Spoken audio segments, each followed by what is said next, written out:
अस्सलाम वालेकुम जी। मैं ਤੁਹਾਡਾ ਵੀਰ ਅਹਿਸਾਨੁੱਲਾ ਸੰਧੂ। मैं यार जो सुबह सुबह उठिया सी अचानक मेरा दिल किया कि यार मैं जरा ना बाहर उठ के तो बाहर जाके थोड़ी सैर करके आवा। फिर मेरा मूड बन गया कि मैं अपने डेरे क्यों ना जावा। तकरीबन 3 या 4 साल हो गए अपने डेरे नहीं गया, जमीन नाल नहीं गया। अज मैं उत्थे जा रहा वा, नाल तुहाडा भरा तुहानूं दिखाएगा। ठीक है।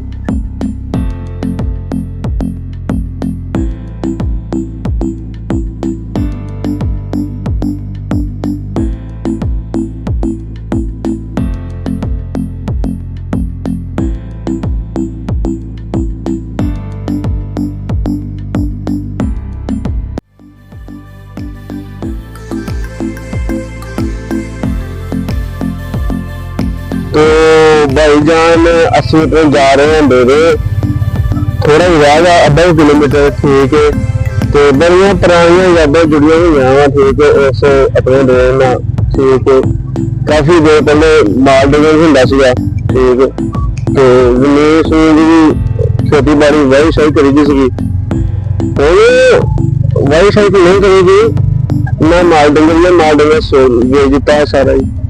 तो ਹੁਣ ਅਸੀਂ ਕਿਹਾ ਵੈਸੇ ਚੱਕਰ ਲਗਾਈਏ ਯਾਰ ਪੈਲੀਆਂ ਪੂਲੀਆਂ ਦਾ। ਠੀਕ ਹੈ। ਬੜਾ ਅਰਸਾ ਹੋ ਗਿਆ, ਬਾਕੀ ਵੀ ਸਾਰੇ ਘਰ ਦੇ ਹੁੰਦੇ ਰਹਿੰਦੇ ਆ ਨੂੰ। ਮੈਨੂੰ ਬੜਾ ਨਾ ਅਰਸਾ ਹੋ ਗਿਆ ਸੀ ਇੱਥੇ ਡੇਰੇ ਆਇਆ ਨੂੰ। ਠੀਕ ਹੈ। ਮੇਰਾ ਵੀ ਦਿਲ ਕੀਤਾ, ਮੈਂ ਕਿਹਾ ਯਾਰ ਮੈਂ ਤੁਰ ਕੇ ਆਵਾਂ, ਆਪਣੀ ਜ਼ਮੀਨ ਤੇ ਦੇਖ ਕੇ ਆਈਏ ਕੀ ਸੋਚ ਰਿਹਾ ਹਾਲ। ਤੇ ਆ ਲਾਗੇ ਆ ਗਈ ਥੋੜੀ ਹੈ ਤੇ ਤੁਹਾਨੂੰ ਦਿਖਾਉਂਦੇ। ਠੀਕ ਹੈ।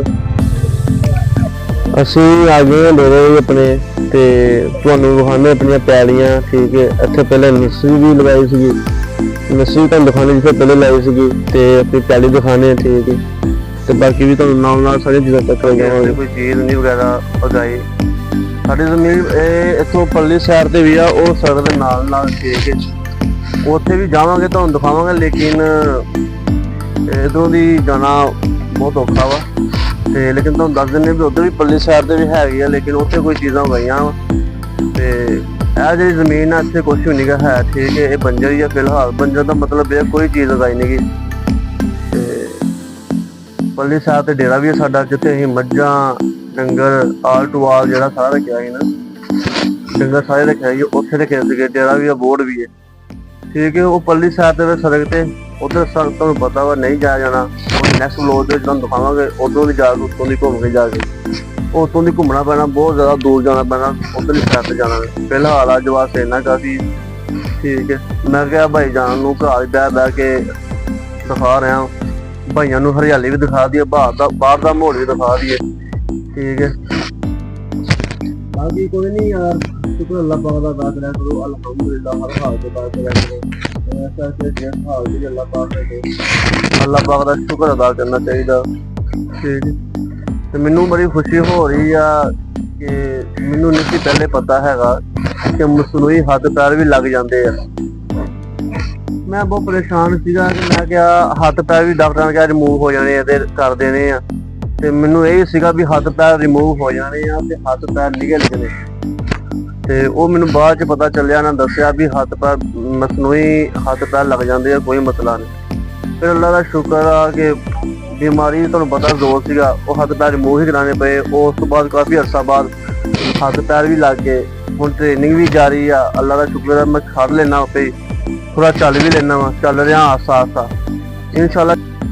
ਕੰਪਲੀਟਲੀ ਥੋੜੀ ਦੇਰ ਬਾਅਦ ਇਸ ਤਰ੍ਹਾਂ ਹੋ ਜਾਣਾ ਵਾ ਜਿਵੇਂ ਬਿਲਕੁਲ ਬੰਦਾ ਨੋਰਮਲ ਨਹੀਂ ਹੁੰਦਾ, ਨੋਰਮਲ ਚੱਲਦਾ ਫਿਰਦਾ, ਉਸ ਨਾਲ ਚੱਲਣਾ ਫਿਰਨਾ ਕਰਨਾ ਇਨਸ਼ਾਅੱਲਾ ਤਾਲਾ। ਬਾਕੀ ਕਾਫੀ ਗੱਲ ਇਹ ਹੈ ਭਾਈ ਜਾਣ ਕੇ ਅਸੀਂ ਹੁਣ ਜਾ ਰਹੇ ਹਾਂ, ਅੱਲਾ ਖਾਇਰ ਕਰੇ ਵਾਪਸ ਆਪਣੇ ਘਰ। ਤੇ ਸਾਰੇ ਵੀਰ ਭਰਾ ਕਮੈਂਟ ਵੀ ਕਰਿਆ ਕਰੋ, ਲਾਈਕ ਵੀ ਕਰਿਆ ਕਰੋ, ਤੇ ਸਭ ਚੈਨਲ ਨੂੰ ਸਬਸਕ੍ਰਾਈਬ ਵੀ ਕਰਿਆ ਕਰੋ। ਠੀਕ ਹੋ ਗਿਆ। ਮੈਂ ਜ਼ਰਾ ਥੱਕ ਗਿਆ ਵਾਂ ਇਸ ਕਰਕੇ, ਕਿਉਂਕਿ ਟ੍ਰੇਨਿੰਗ ਹਜੇ ਜਾਰੀ ਆ ਚੱਲਣ ਫਿਰਨ ਦੀ। ਤੇ ਕੋਈ ਨਹੀਂ, ਅੱਲਾ ਪਾਕ ਖਿਆਲ ਕਰੇਗਾ ਇਨਸ਼ਾਅੱਲਾ। ਆਸਤਾ ਹੁਣ ਮਿਲਾਂਗੇ ਇਨਸ਼ਾਅੱਲਾ ਨੈਕਸਟ ਵਲੋਗ ਦੇ ਵਿੱਚ। ਠੀਕ ਹੋ ਗਿਆ। ਤੇ ਹੁਣ ਅਸੀਂ ਜਾ ਰਹੇ ਹਾਂ ਵਾਪਸੀ ਘਰ, ਤੇ ਅਸੀਂ ਹੁਣ ਜਾ ਰਹੇ ਹਾਂ ਸਿੱਧੇ ਘਰ। ਠੀਕ ਹੈ। ਅੱਜ ਵਾਸਤੇ ਇੰਨਾ ਕਾਫੀ ਹੈ। ਤੇ ਤੁਸੀਂ ਬਹੁਤ ਪਿਆਰ ਕਰਦੇ ਹੋ, ਤੁਹਾਡੇ ਮੁਹੱਬਤ ਦਾ ਸ਼ੁਕਰੀਆ। ਹੁਣ ਮਿਲਾਂਗੇ ਇਨਸ਼ਾਅੱਲਾ ਨੈਕਸਟ ਵਲੋਗ ਦੇ ਵਿੱਚ। ਠੀਕ ਹੈ। ਤੇ ਲਵ ਯੂ ਹੋ ਗਿਆ ਤੁਹਾਡੇ ਮੁਹੱਬਤ ਦਾ।